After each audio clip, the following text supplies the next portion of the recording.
Welcome to Board Game Detectives, where we test board games to see which ones truly deserve your time and money.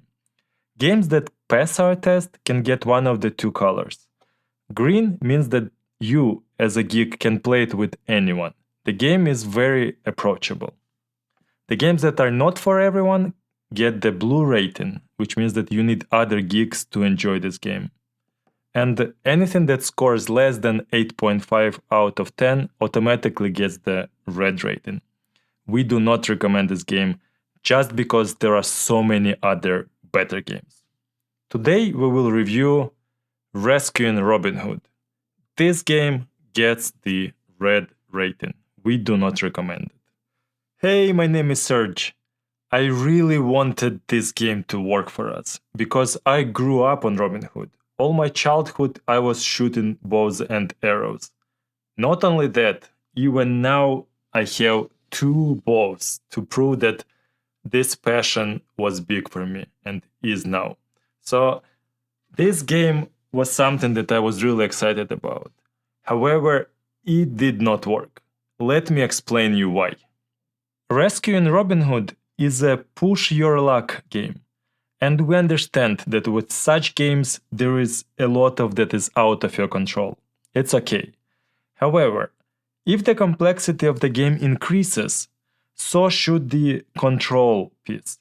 You need to be more in control of what's happening to you. Also, if the luck is not on your side, there should be mitigation strategies. You still need to be able to recover and somehow stay in play. I believe that Rescuing Robin Hood falls on this side of the chart. It's fairly complex, but it fails to deliver this additional control and mitigation strategies. To contrast, we will compare it to Incan Gold, which is a very simple game, but it does provide better control and mitigation. Another game is Quacks of Q. This game provides even more mitigation strategies. If you have not played Incan Gold or Quacks of Q, you definitely should.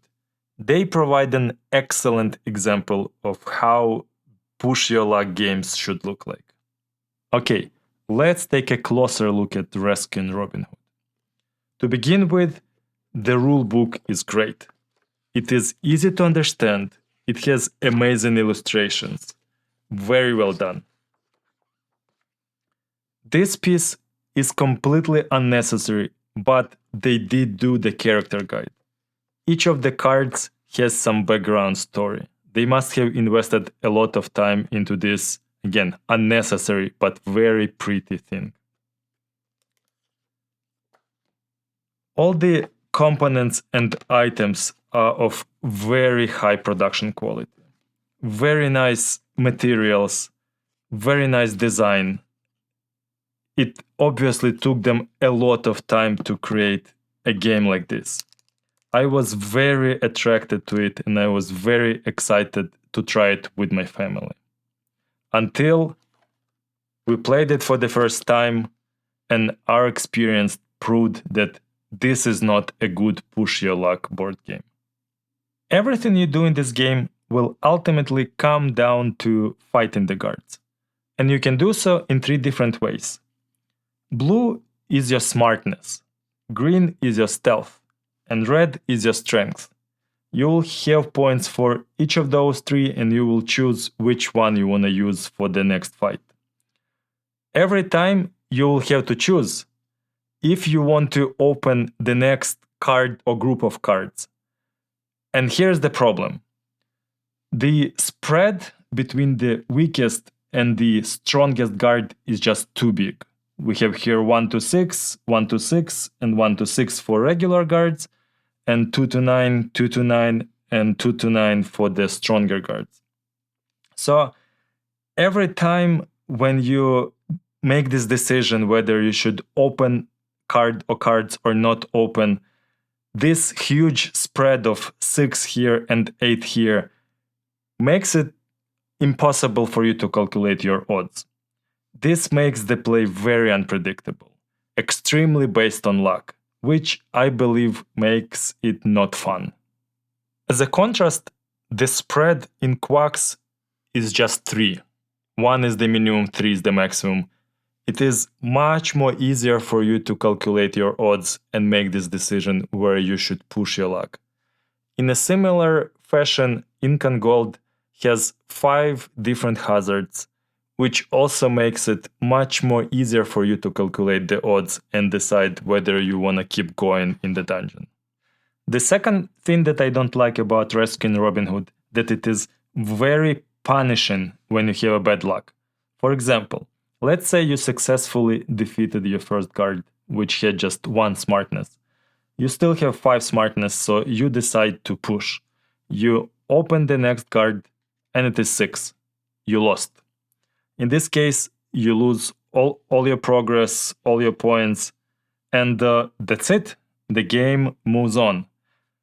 This has very big implications for the success of the game and also for the dynamics. Like, it changes how you manage the risk, and I believe it is done in a very poor manner. For contrast, in Quacks, when you explode, it's not the end of the world, because you can still choose either to use purchase points to get new ingredients or take the victory points. So when you explode, it's more like, again, explosion, and you can even laugh at that. With rescuing Robin Hood, when you fail, like, you feel miserable, and you don't really want to keep playing. So very different dynamics in how you fail in each of those games. Rescuing Robin Hood does provide a couple of mitigation strategies that help you manage the risk, and they do help you to succeed. However, they are not enough. They are way too small to counter those 2 big issues that, in my opinion, make this game not fun at all. The designers of Rescuing Robin Hood, instead of building a simple bow that works, decided to build an Olympic bow. Yes, they added all of those fancy features, but they forgot to put the sights. So we have this impressive piece of equipment that does not work because it cannot hit the target. So here we are. My childhood hero Robin Hood got his own game with extremely well done components, but with very poor push your luck mechanics. This combination, I believe, makes this game not fun, and it gets red rating from me, and I do not recommend it. Hey, thank you so much for watching. Are there any other push your luck board games that you recommend? Please let us know in the comments and let's discuss. Thanks again, see you next time.